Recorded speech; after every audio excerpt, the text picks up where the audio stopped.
Quero cumprimentar aqui o professor Clóvis, parceiro da Educação de Goiás. Cumprimentar também a professora Ana Cristina, né? E todos os demais presentes aqui que nos assistem e que estão aqui. Bom, começar a falar sobre os laboratórios Include e dizer a vocês que eles mudaram a realidade da comunidade onde ele foi instalado. Vocês escolheram muito bem comunidades vulneráveis para colocar esse laboratório. E essa comunidade, ao receber esse laboratório, ela se sentiu extremamente prestigiada. Porque na hora que foi escolher o colégio para implantar o laboratório, todo mundo imaginou que vocês iam pegar escolas padrão médio, padrão alto. Nós temos escolas estaduais que elas se encaixam aí num padrão de classe média alta, de estudantes com acesso à tecnologia, acesso às redes, mas não foi assim. Escolheram escolas, né, Bruno, com muita dificuldade, inclusive de acesso à tecnologia. Então, aquele laboratório que vocês entregaram, tanto aqui quanto em Cavalcante, ele já mudou a realidade local daquela escola. Nestas escolas, as aulas presenciais voltaram mais cedo e com mais facilidade. Ele acabou sendo um chama para eles entenderem que nós estávamos cuidando de todos e principalmente daqueles que não tinham nenhum acesso. É uma virtude que um gestor tem, assim como o nosso governador tem, de pensar em tecnologias dentro da educação, porque tem que começar por ali. E nós temos que pensar na tecnologia dentro da educação, Adriano, justamente formando parcerias como nós fazemos com a CEDI. Você vê, hoje eu tenho uma nota que foi divulgada a pedido da Organização Mundial de Saúde. A Organização Mundial de Saúde solicitou um artigo para que a OCDE fizesse um artigo quais estados brasileiros tinham inovado durante a pandemia. E aí, o Sucatex entrou como um item de inovação. E está lá Goiás sendo citado pelo Sucatex, que nada mais é do que você saber onde descartar os itens tecnológicos. Esse é um trabalho da Secretaria de Desenvolvimento, muito importante. Agora, eu já estou sabendo que a Folha está fazendo um artigo sobre os laboratórios Include. Então, assim, tudo que você faz em parceria, e você faz pela educação, e você escolhe crianças com pouco acesso, dá mais certo. Eu não estou dizendo que o que tem muito acesso não dá certo. Eu estou dizendo que tem muita criança nesse país querendo ter uma máquina, querendo ter acesso a ter conectividade, querendo conhecer um laboratório, e ela não tem. E aí você vê, você falou aqui das aulas remotas. Da noite para o dia, nós tínhamos que dar atividades. E se não fosse as tecnologias, essas crianças teriam ficado sem aula. Tem países aí que estão com muita dificuldade, porque também não tinham as tecnologias que nós também deveríamos ter. Mas quando a dificuldade bateu a porta, nós entendemos que tínhamos perdido muito tempo. Por exemplo, vocês acham que se admite que o professor da rede pública não tem uma máquina para trabalhar? Não se admite isso mais.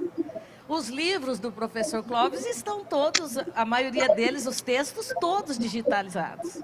E eles conseguem ter uma máquina e ler, e trabalhar, e produzir, e ficar motivados, mas eles não tinham uma máquina quando a pandemia chegou.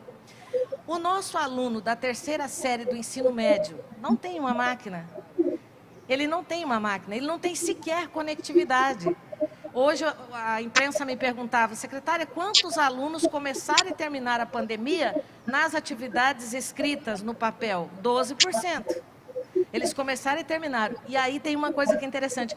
O país ninguém se preparou, mas o país não se preparou para a chegada das tecnologias. O Brasil não se programou, não montou um planejamento para isso. Quando nós começamos a fazer licitação, vereador, nós não tínhamos sequer as máquinas para adquirir no país. A maioria das licitações para você comprar notebooks, Chromebooks, elas são internacionais. O Brasil não estava preparado, a indústria brasileira não estava preparada para montar tantos equipamentos ao mesmo tempo. Hoje, no grupo do Concede, o grupo de secretários estaduais, Márcio, funciona assim. Alguém aí está comprando isso? na área de tecnologia. Aí a gente vai lá e diz assim, estou comprando, processo tal, entra aí e olha. Aí o secretário do Pernambuco, do Ceará, do Piauí, todo mundo atrás de máquina. Mas não existe mais máquina para vender, porque assim, toda a capacidade que existia no Brasil está sendo atendida já. Agora nós estamos com atendimentos internacionais. O que eu vejo que vai acontecer depois da pandemia? Escolas que só seriam informatizadas, que receberiam internet de qualidade nos próximos 10 anos, elas, desde que o gestor seja responsável, se ele for responsável, elas serão todas ligadas à conectividade, a tudo que vocês imaginarem, todas as máquinas, elas serão todas ligadas nos próximos 2 anos. Nós não vamos ter, eu vou dar um exemplo, Goiás, quando nós chegamos, eu e o governador, o Adriano, o Márcio, Goiás tinha 1.149 escolas. Veja bem, olha só, professor Clóvis, 1.149 escolas. Quantas escolas tem laboratório de informática? Nenhuma. Aí você diz, nenhuma? Não, nenhuma. Então, mas o que eu tenho dentro da escola? Você tem algumas máquinas, 4 máquinas, 5 máquinas, mas a maioria, né, Bruno, precisando de manutenção. Hoje, se você quiser acompanhar, isso tem a ver com a Campus Party, porque ela mexe com a nossa consciência e a nossa capacidade de inovar e produzir, você fala, não, se Goiás recebe a Campus Party, que é o maior evento que existe nessa área, como é que uma escola de Goiás não pode ter laboratório? Então, hoje, nós vamos fechar o ano de 2021 com 100% das escolas com laboratório. As máquinas estão chegando neste momento no nosso almoxarifado. Toda escola pública estadual de Goiás terá um carrinho com 36 máquinas. 36 máquinas é mais do que a maioria do número de alunos em sala de aula. Então, o professor vai poder trabalhar com essas máquinas em sala, inclusive. Todos os nossos alunos da 3ª série do ensino médio, Adriano, todos, 69 mil meninos, receberão um Chromebook agora no 2º semestre. Tá, secretário, mas ele vai sair daqui a 5 meses, é permuta. Ele recebe o Chromebook, estuda até dezembro, em dezembro ele entrega o Chromebook e eu passo para o 2º ano, que está chegando no 3º. Todos os seus alunos do 9º ano, assim como o senhor determinou, vai receber um notebook nesse semestre. Secretária, mas por que a 3ª? Porque a 3ª não terá uma nova chance de reaprender aquilo que perdeu, de rever aquilo que não viu. A 3ª série do ensino médio tem Enem, daqui a 90 dias. Por que o 3º ano do ensino médio? Por isso e por muito mais. O menino do 6º ano, do 7º, do 1º do ensino médio, eu tenho alguns anos pela frente para diluir as perdas com o uso das tecnologias, porque a educação híbrida não vai terminar. A educação híbrida veio para ficar. Ela será forte o suficiente para ser complementar às nossas atividades presenciais. Então, por que o 9º ano? Porque tem outra estatística em Goiás que é assustadora. O menino sai do ensino fundamental, mas não se sente estimulado a ir para o ensino médio. Existe um buraco, uma evasão tão grande entre o 9º e o 1º do ensino médio que é assustador. Mas agora eu estou dizendo para ele, oi, se você passar de ano, você vai levar essa máquina para estudar até seu 3º ano. Vamos lá? Vamos lá? Vamos estudar?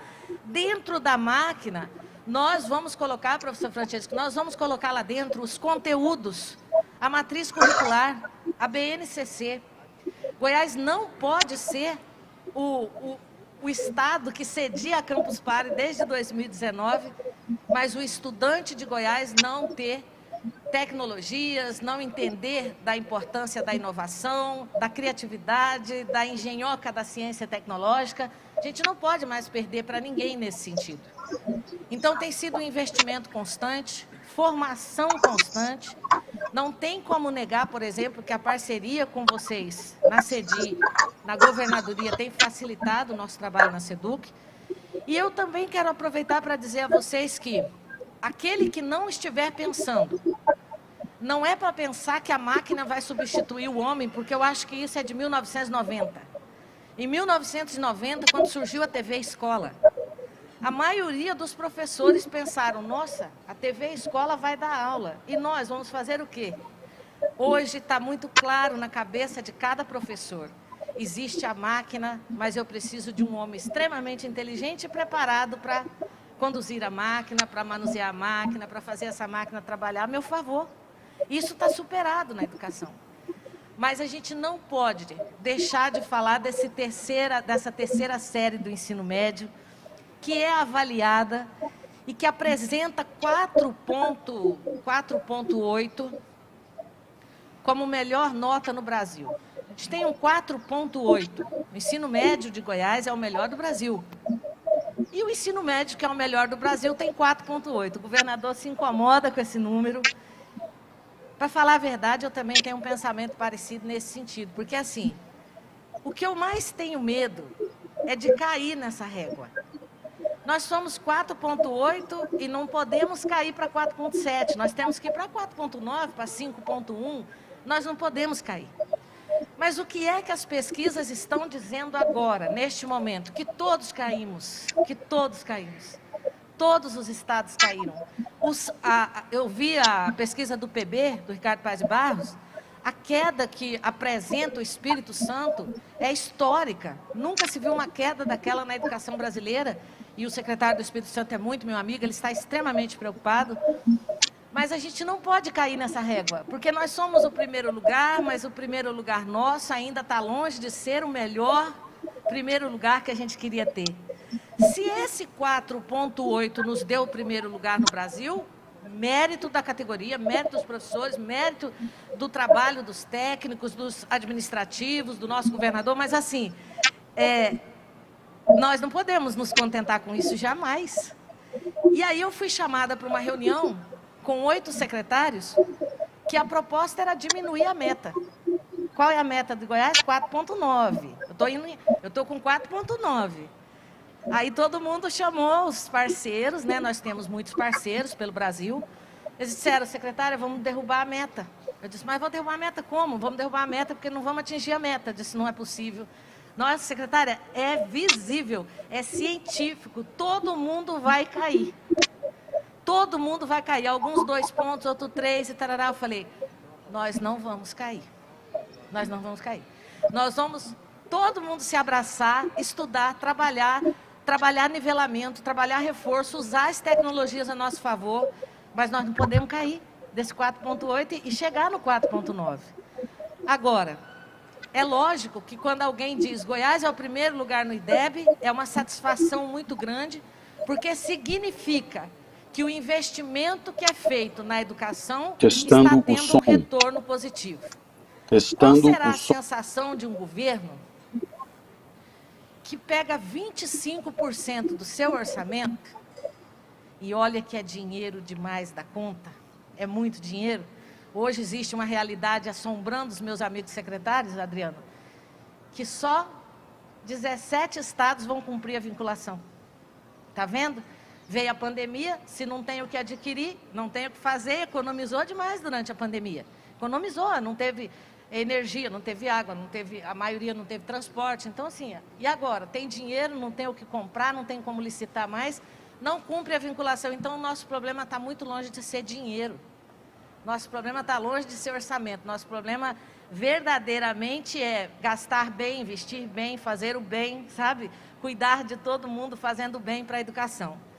Então, hoje eu vejo, assim, olhando para o cenário nacional, que é lógico que ser o primeiro lugar no IDEB demonstra que os nossos professores estão no caminho certo, que a política pública de Goiás vem trilhando o caminho certo, que os nossos estudantes estão empenhados e que as famílias estão cumprindo seu papel, acompanhando seus filhos na escola. Mas eu também vejo que a gente pode crescer mais. Não aceito diminuir 1 centímetro dos 4,9. Estou muito otimista que mesmo com pandemia vai chegar nos 4,9, sabe, no Brasil inteiro. E graças a pessoas como o professor Clóvis e a vocês que estão aqui hoje, tem dado certo. Então, o que eu posso te dizer, Adriano, é muito obrigada. Continue investindo na educação, nos seus projetos, porque você pode ter certeza. Uma vez um governo me disse assim, Eu não vejo acontecer nada, meu IDEB é 2,2. 2,2 o IDEB dele. Não acontece nada e eu ponho 25% na educação. Se eu pegasse esses 25%, botasse esses meninos tudo numa escola privada, talvez eu melhorasse meu IDEB. Não é assim que você faz política pública. Política pública é você acreditar no público, investir no público e fazer o público dar uma demonstração de resultado, de tal forma que num país inteiro vermelho você fique verde, que foi o que aconteceu no mapa de Goiás em relação à educação. Parabéns, professora Fátima, parabéns, governador, por todo esse empenho, esse investimento na educação. Isso que a professora Fátima falou, que essa nota do IDEB de 4,8, né, que foi o que tivemos aí, não sei se o governador se lembra, mas há mais ou menos 2, 3 semanas, nós estivemos em Anápolis, na inauguração de um centro de pesquisas da Universidade Estadual, e chegou o diretor de uma escola da sua rede estadual, dizendo que era a melhor pontuação do IDEB do Brasil, que ficava em Anápolis, em Goiás, né, dentro da nossa rede estadual de ensino, e tinha como nota, se eu não me engano, 7,5. Então, assim, a escola, eu não sei quantas escolas existem no Brasil, mas deve passar de 1 milhão de escolas, quer dizer, a de melhor nota tem 7,5. Então, o espaço que tem para a melhoria da educação no Brasil é muito grande. Então, professora, dando um passo além, falando, né, desse melhor ensino médio do Brasil, nós criamos um outro programa em parceria aí com a Secretaria de Educação, muito incentivado pelo governador, com apoio do professor Clóvis de Barros Filho, que é um programa de incentivo à leitura. É um programa que o Estado de Goiás, essa rede de ensino médio, que é a melhor hoje do Brasil, ainda que sejam melhor, ainda insatisfeitos com a posição, não na posição de primeiro, mas com a nota, ainda precisamos melhorar, e justamente por isso temos que trazer mais oportunidades. E nesse programa que a gente vai falar agora, de incentivo à leitura, o que nós fizemos no Estado de Goiás foi algo inédito. Quer dizer, não é algo que a gente está perseguindo, tentando igualar o ensino particular, não. É algo que não existe nem na rede privada de ensino. É algo extremamente novo, inovador, que visa estimular a leitura, que é algo que está cada vez mais em desuso no Brasil. O professor Clóvis depois pode comentar sobre alguns números que ele tem ali de cabeça sobre leitura no Brasil, quando comparado com outros países, mas, então, dentro desse cenário todo, nós vimos a oportunidade de, através do uso da tecnologia, que é você criando vídeos para cada uma das obras clássicas que fazem parte desse programa, pegando obras que foram algumas delas produzidas há 400, 500 anos ou mais antes de Cristo.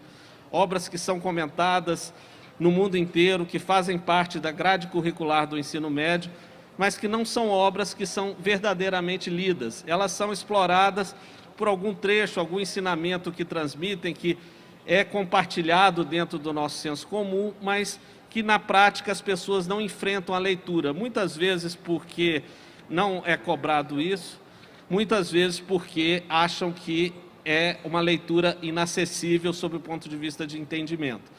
Então, esse programa, ele cria uma série de vídeos, para cada obra são 30 vídeos, com durações aí variadas, que vão trazer para o aluno esse primeiro momento de ele entender mais facilmente o que está sendo dito naquela linguagem ali do livro, facilitando a leitura, mas também contextualizando com o dia a dia do aluno nos dias de hoje, para que ele possa pegar aquela leitura e aplicá-la na sua vida.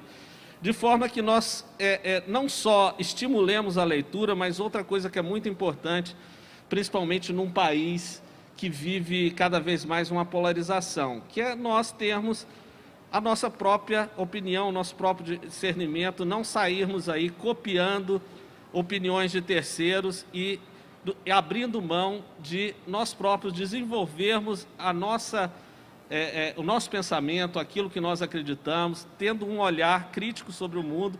Isso é fundamental para o desenvolvimento de uma sociedade. Então, nós temos aqui também Para vocês terem uma ideia, professora Fátima, eu trouxe aqui alguns números. Esse programa de leitura, nós pegamos, obviamente, orientação da Secretaria da Educação, que quem está coordenando esse programa, a Secretaria selecionou 30 escolas de toda a rede, justamente para ter essa garantia de qualidade do programa, esse monitoramento inicial, para não chegar implementando um programa de uma vez em todas as escolas e poder perder, de alguma forma, o acompanhamento, o controle. À medida que isso for sendo acompanhado, isso vai sendo expandido. Mas o que me surpreendeu muito, e que é dessas 30 escolas, pelo número que eu levantei, no primeiro ano do ensino médio, que é quem está recebendo esse programa, nesse primeiro momento, tem cerca de 1.200 alunos.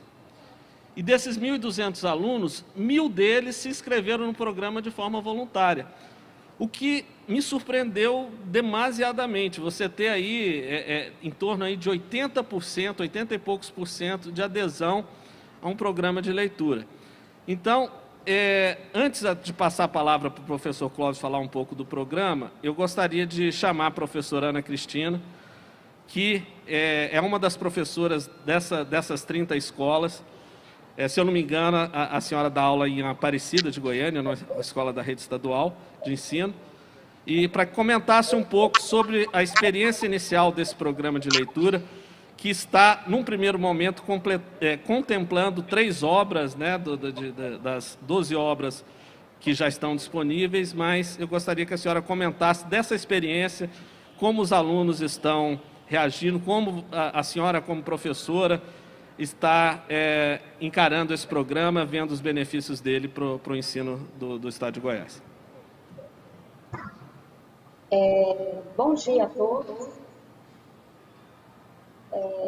A minha saudação a Vossa Excelência, o governador Ronaldo Caiado, professora Fátima Gavioli e ao senhor Adriano,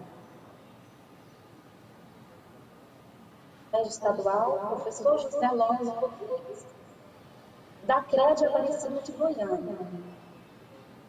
Estamos no programa de leitura todo dia clássico do pensamento, preparado pela SEDUC, por meio do Centro de Pesquisa e Formação dos Profissionais da Educação, pela Superintendência de Ensino Médio, Tecnologia, de Comunicação.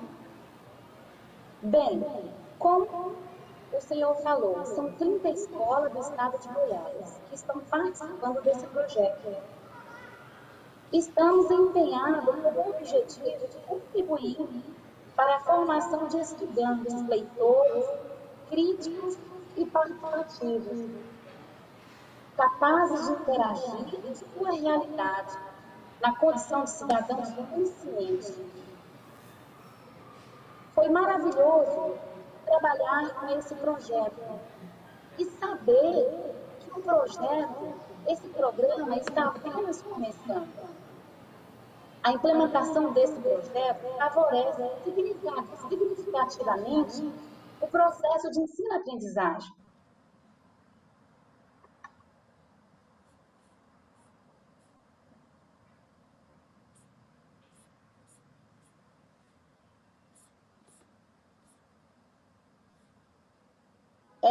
Visto isso, a implementação desse projeto favorece o processo de ensino-aprendizagem, visto que propõe a colaboração para o estímulo da leitura e da escrita.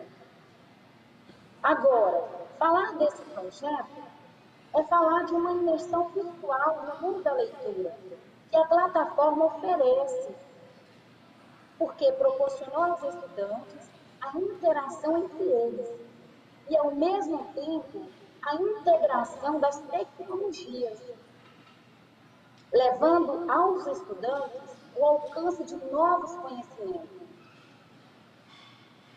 A experiência, a princípio iniciamos o trabalho vendo os vídeos pela consultoria do professor Clóvis de Barros, que foi assim essencial. E a cada vídeo visto pelos estudantes, já respondia o questionário proposto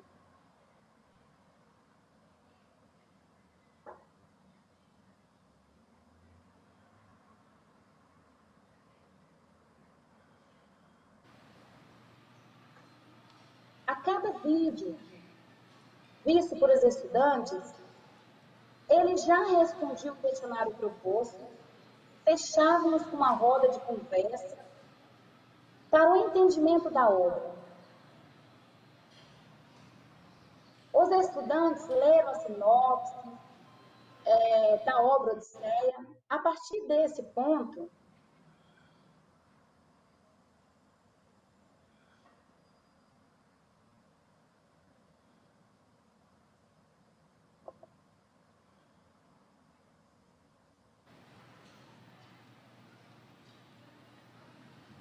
a partir deste momento, de muitas pesquisas, porque a obra Odisseia fez com que os estudantes fossem à pesquisa. Os líderes estudantis mobilizaram os colegas, foram momentos prazerosos, eles baixaram o áudio, eles ouviram o áudio do professor Clóvis, os vídeos, e, a partir daí, eles produziram vídeos, fizeram painéis com as obras ali vistas pelo livro Odisseia. O mais interessante, professora Fátima, que eu achei desse momento, desse programa, foi a facilidade em que os estudantes aceitaram o programa. Neste momento de aulas online, esse programa veio assim para nos alegrar com esse mundo da leitura, pois os alunos produziram vídeos e conseguimos ali abranger os professores da área de conhecimento. O professor trabalhou a história, o contexto, as esculturas da Grécia Antiga. Os estudantes viram o teatro grego-romano, a arquitetura, como é feito, a Acrópole. Então, todo esse contexto, que faz parte não só do universo da leitura dos meninos, como também do contexto, tanto de artes, conto, história. Nesta primeira obra, Odisseia, foi gratificante observar os líderes estudantis incentivando os colegas, participando, entrando na plataforma, interagindo com os professores de outras áreas de conhecimento. Então, o que eu preciso falar aqui é os meus agradecimentos como professora da Rede Estadual de Goiás a fazer parte deste programa. Muito obrigado, professor Clóvis, por trazer essa enciclopédia de vídeos dentro desse programa, porque despertou sim, professor, a curiosidade, o envolvimento, o engajamento na leitura, nesse clássico maravilhoso que é a Odisseia, onde oportunizou aos estudantes, aos professores, o gosto e a prática da leitura, que possibilita, sim, formação de futuros leitores e escritores conscientes, críticos em nossa sociedade. O meu muito obrigado. Obrigado, professora, pelo testemunho, por participar do programa, pelo engajamento, por incentivar seus alunos aí.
são solicitadas a ele, é que não pode faltar um vocabulário compatível com aquilo que ele esteja descrevendo. Você vê que em todo o país, por mais, vamos dizer, digitalizado que seja, você vê que a educação pede que as crianças, a forma como ela vai ler o texto, pode ser aí pelo seu computador ou no seu smartphone, ou como queiram no livro, tá certo? Mas é fundamental que as crianças tenham acesso a esses clássicos para ter aquilo que é fundamental na vida de todos nós, um conhecimento geral. Isso é dentro de uma roda de pessoas amigas, dentro dos profissionais da área, você não conversa apenas aquilo que é a sua especialidade. Por exemplo, eu sou médico, não é? Sou da área de ortopedia. As conversas, elas têm um amplo espectro e trata-se de política, trata-se de geografia, de história, de arte, da cultura. E tudo isso você vai absorvendo, lógico, com aquilo que você tem espaço para ler e poder ter também, por parte do professor Clóvis, uma exposição ali dizendo o que aquilo significa, como poder interpretar aquelas palavras que lá estão. Lógico que foram escritos dentro de um contexto de anos e anos atrás, mas que todos nós precisamos de ter o que nós chamamos de cultura geral para que possamos, pelo menos, ter um sinal de que na nossa formação, tá certo, possamos ampliar os nossos conhecimentos, mas não faltou a nós um conhecimento básico, um sedimento necessário para construirmos e alicerçarmos os nossos avanços. Então, a política de cada vez mais estimular as pessoas à leitura, à cultura, à arte, à história, isso é fundamental. Você chega em qualquer país da Europa, os mais desenvolvidos, você vê ali a maneira como os professores tiram o dia todo para visitar os museus, para poder explicar às crianças ali cada etapa da história do seu país. Também, desde as fases, tá certo? Do ser humano. Enfim, tudo isso faz parte daquilo que se chama conhecimento geral. Isso é fundamental, eu aplaudo sempre, em todos os encontros que eu faço com os nossos professores, em todos os lugares, eu motivo muito isto. E quero deixar claro aqui, Adriano, é interessante que quando eu fui fazer minha pós-graduação na área de cirurgia de coluna na França, eu vi o quanto lá os meus colegas médicos tiveram exatamente essa oportunidade e que a nós não era ofertado tanto. Nos era ofertado muito conhecimento na nossa área, mas não dava a nós essa amplitude, tá certo? E aonde os alunos lá, eles passam a conviver com essa rotina de interpretar os clássicos, fatos da história, da geografia, da cultura. Eu me lembro bem do quanto eles desenvolviam isso, e ao visitar um professor meu que me convidou para um jantar, o filho dele tinha pouco mais de 10 anos de idade, já me interrogando sobre pontos da América Latina e também do Brasil.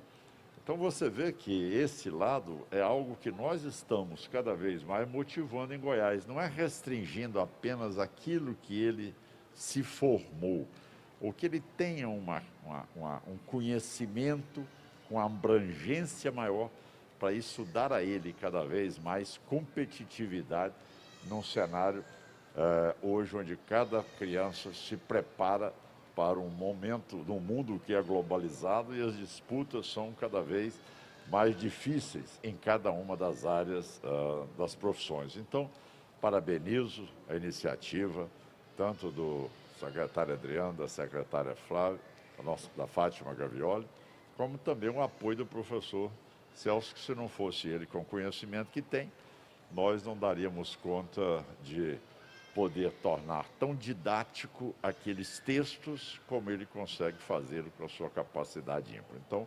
parabenizo toda a nossa área e nós estamos contribuindo em muito para a formação desses jovens, que no futuro eles vão entender o quanto foi importante terem hoje essa oportunidade que estamos dando a eles. Parabéns.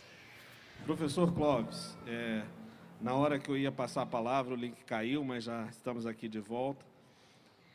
Eu estava comentando, vou repetir aqui, quando eu ia te passar a palavra, né, dos números que eu sei que você sabe aí de cabeça, que nos deixam muito preocupados em relação à leitura no nosso Brasil. Não estou falando do Estado de Goiás, estou falando do Brasil como um todo.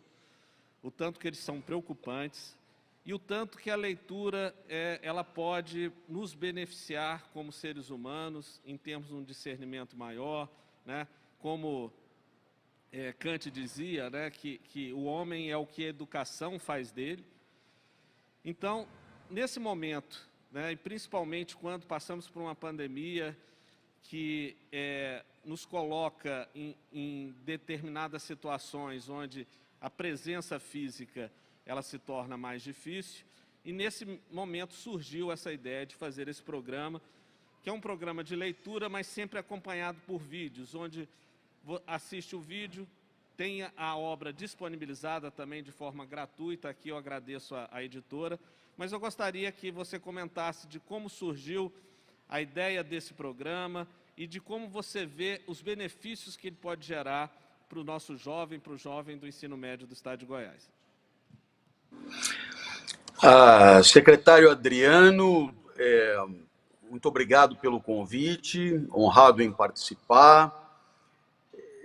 Eu gostaria de começar afirmando que tudo surge de uma sensação dos baixos índices de leitura na nossa sociedade.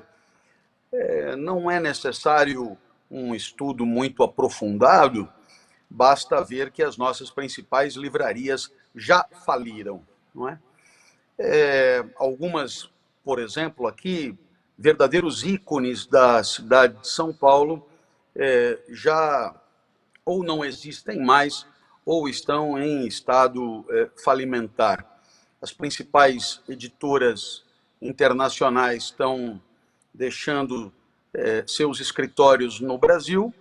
Eu cito o caso da minha editora Planeta, que preferiu conservar um escritório em Portugal a manter o seu escritório no Brasil. Lembrando que Portugal tem uma população inferior à população da cidade de São Paulo.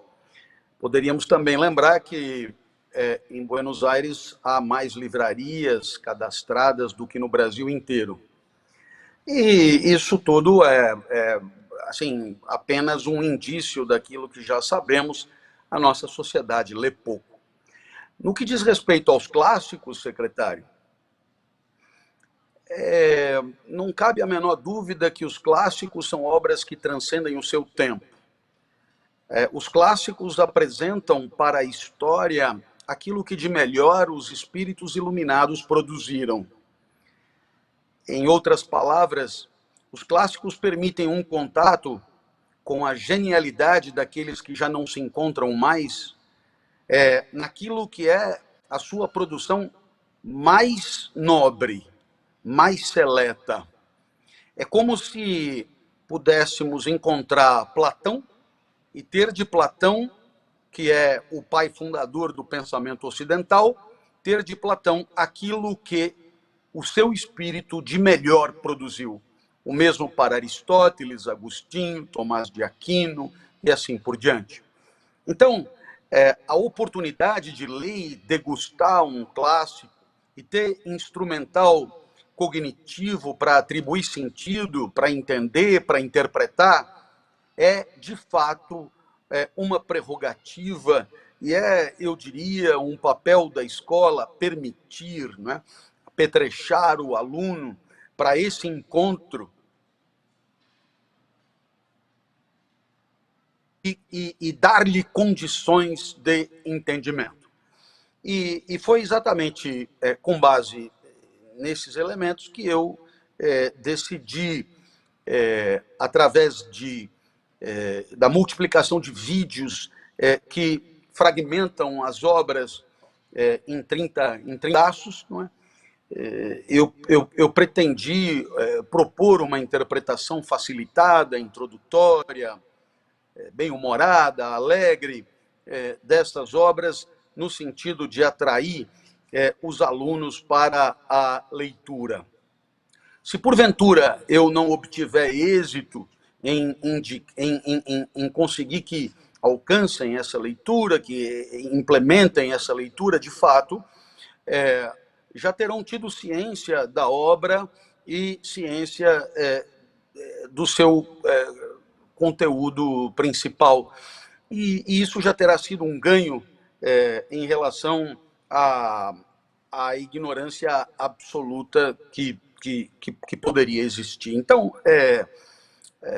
o fato de esse programa ter sido aproveitado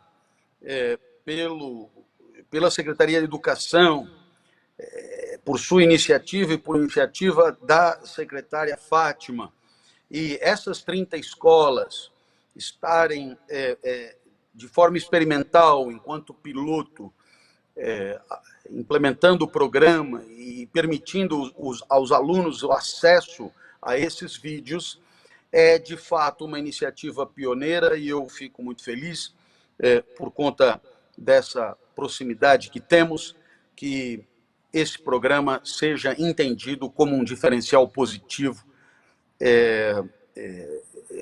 naquilo que já é uma muito bem-sucedida educação pública de ensino médio no estado de Goiás. Então, eu fico muito feliz, muito contente que o trabalho tenha essa capilaridade, essa penetração, consiga chegar lá onde ele tem que chegar, e tomara mesmo que outras escolas tenham o mesmo interesse pelo programa, que outros professores se engajem, tal como a professora tão bem nos explicou, se engajem em apresentar os vídeos, comentá-los e permitir a discussão a respeito dos mesmos, para que nós possamos permitir aos nossos alunos, não só que um dia ouviram falar de Homero e da Odisseia, mas tenham tido a oportunidade de saber efetivamente do que se trata, efetivamente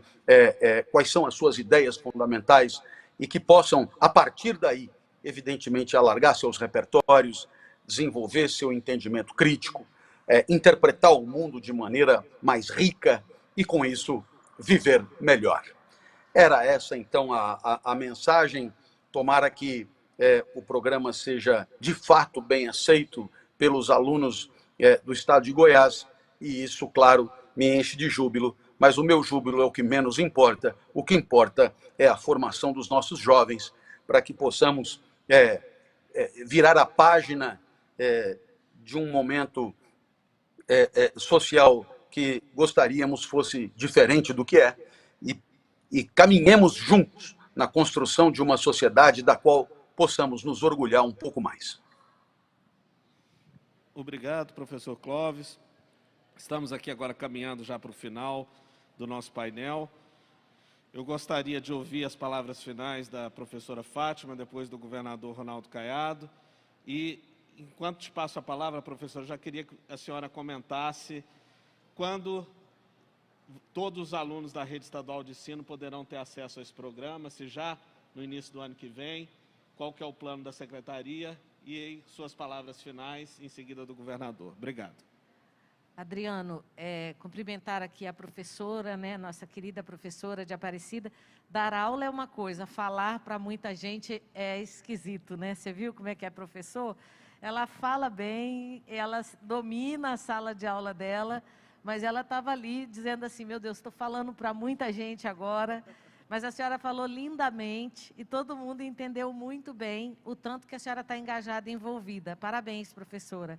Professor Clóvis, é missão isso que ele está fazendo, é uma missão, não é uma ação comum, não nesse país que nós estamos vivendo e neste momento. Agora, tem uma coisa aí, professor Clóvis, se mais pessoas como o senhor se dispor a apresentar ações, ainda que pareçam pequenas, mas 30 escolas de ensino médio é muita gente, sabe? Essa semente já não está tão pequenininha mais, são 1000 meninos. Então, assim, você bota 1000 meninos no estado, você já está conseguindo formar um exército de pensadores aí, né? Se mais gente se levantar e fizer isso que o senhor está fazendo, nós temos grande chance de realmente começar a discutir, debater, fazer rodas de conversa e analisar melhor, né, as pessoas que nós queremos na condução das políticas públicas do nosso país. Então, realmente acho que essa é uma grande ação, professor. Quanto à questão de aumentar o número de escolas, vai ser natural mesmo, viu, Adriano? Nós já abrimos o prazo de inscrições de demais escolas. Para 2022, a expectativa nossa é dobrar o número de escolas, né, de sair de 30 para 60 e também dobrar o número de estudantes. Ele é um projeto que eu não quero implantar ad hoc. Eu quero realmente que as pessoas me peçam esse projeto. Porque quando eles pedem, eles abraçam. Então, assim, professor, já vamos preparando, nos organizando para dobrar de 30 para 60 escolas de ensino médio a partir de 2022. Agradecer o convite, me colocar sempre à disposição, agradecer ao senhor governador pelo apoio e pela paixão que o senhor está. A cada dia, Adriano, ele vai se apaixonando mais pela educação, viu? E a gente tem feito de propósito mesmo, ele pisa no município, a educação está lá, e é a forma que a gente tem de fazer com que o governo de um estado, ao colocar a cabeça no travesseiro antes de dormir, ele pensa, poxa, hoje a educação fez bonito lá em tal lugar, né? Então, essa é uma forma também da gente demonstrar aos nossos governos que nós estamos ali, aqui e acolá, e nós queremos ajudar. Muito obrigada. Bom, primeiro, vocês sabem que eu aprendi muito na minha vida, até porque meu velho professor de ortopedia me dizia o seguinte, meu filho, se você um dia quiser ter uma boa equipe médica, você realmente não tem a vaidade de querer saber tudo mais do que todos. Mas, pelo contrário, você tenha na sua equipe os melhores em cada uma das áreas. E foi isso que eu busquei na minha vida toda. Sempre me assessorei muito bem. Sempre tive o cuidado de buscar pessoas que pudessem acrescentar e muito, e que naquela área elas fossem reconhecidas e com competência e capacidade para debater em qualquer cenário, seja no Brasil, seja no exterior. E assim eu formei o meu secretariado. Formei meu secretariado buscando pessoas com total independência, que sempre disse aos meus amigos da classe política que eu buscaria pessoas que pudessem responder aquilo que é o anseio da população, de 7.200.000 pessoas que habitam o estado de Goiás, para que o estado pudesse chegar e melhorar a vida de cada uma das pessoas. Esse sempre foi o meu objetivo. Não são obras faraônicas, que muitas vezes distorcem a finalidade do estado e motivam muito mais outros interesses que não são republicanos e que a população do estado de Goiás já não admite mais. O enriquecimento com verba pública, o desvio de dinheiro para projetos políticos pessoais. Então eu fiz questão de, em cada uma das áreas do meu governo, buscar pessoas que são referência no Brasil. Vocês ouviram aqui uma professora, secretária da nossa área da educação no estado de Goiás, que é referência nacional. Hoje, eu tenho um orgulho enorme em tê-la nos quadros do secretário do Estado. Eu tenho meu secretário de governo, que é a pessoa que despacha diariamente comigo. Aquela pessoa com quem eu acompanho a sua trajetória há muitos anos, pela sua inteligência, sua capacidade, mas também, acima de tudo, pelo seu espírito público. Referindo aqui a eles, eu me dirijo a todos os meus secretários e auxiliares e dizer que sou extremamente exigente, mas ao mesmo tempo sou extremamente reconhecedor daqueles que estão mudando o estado de Goiás em todas as áreas, seja na educação, na saúde, seja na segurança pública, seja nos programas sociais, seja no avanço da tecnologia, com técnicas modernas, enfim, para melhorar a vida do cidadão. E com isso, eu tenho hoje a certeza absoluta que nós estamos cumprindo com uma tarefa que é de dar aos nossos jovens e às nossas crianças oportunidades que não tiveram. E também fazer com que possamos, cada vez mais, diminuir as desigualdades regionais no nosso Estado. Não é justo apenas ter uma visão de governante para governar para alguns, em contrapartida temos regiões do Estado esquecidas, como região do Nordeste goiano, regiões também do entorno que ainda vive uma discriminação e um IDH baixíssimo, algumas regiões como no Norte, Vale do Araguaia, no Oeste goiano, enfim, esta é a função de um governador. E eu agradeço já na mais da metade do meu governo, 2 anos e 7 meses de governo, eu poder hoje, não é, superar todas as dificuldades, mas ao mesmo tempo conseguir dar continuidade a todos os nossos programas, mesmo com a dificuldade fiscal do Estado, a dificuldade da pandemia, e hoje eu posso dizer com toda tranquilidade que depois da experiência de vida de 6 anos, de 6 mandatos no Congresso Nacional, nós podemos dar Goiás como referência em cada uma das áreas. Isto é o que me alegra neste momento. E meu muito obrigado a cada um de vocês. E para encerrar aqui em relação à educação, já que o Adriano escolheu a educação como sendo a parte desse debate de hoje, dessa mesa redonda de hoje, eu quero também dizer que na data de sábado, dia 24, nós estaremos na cidade de Goiás, antiga capital do estado, que eu tenho um orgulho enorme, como todos nós, goianos, temos nossas raízes ali, emergiram. Se nós formos buscar, cada um tem a sua origem também na antiga capital do estado de Goiás. Mas lá tem uma obra que eu vou inaugurá-la agora no sábado, às 5 horas da tarde, para chegar ao pôr do sol, que é exatamente ali um prédio que foi construído pelo meu tio-avô, médico, Brasil Caiado, e que, em 1929, inaugurou um prédio maravilhoso. É uma das, talvez, eu considero o mais lindo de Goiás, no estilo Art Deco, e que foi totalmente recuperado. Mas em 1929, veja bem a importância que o meu tio-avô já dava à educação. Ele se formou no Rio de Janeiro, veio para Goiás, era o único médico da região. Me lembro bem dele me contando as histórias quando menino, que saía a cavalo para atender pessoas em Moçambiques, atender pessoas lá no interior do município, para poder chegar e fazer o atendimento médico. Veja bem o que o mundo mudou. Mas naquela época, ele quando foi dar ali o nome e ao inaugurar aquela obra, ele não inaugurou como Secretaria da Educação. Ele inaugurou ali, não foi, Secretaria da Educação do Estado de Goiás. Ele inaugurou a obra como sendo Palácio da Instrução.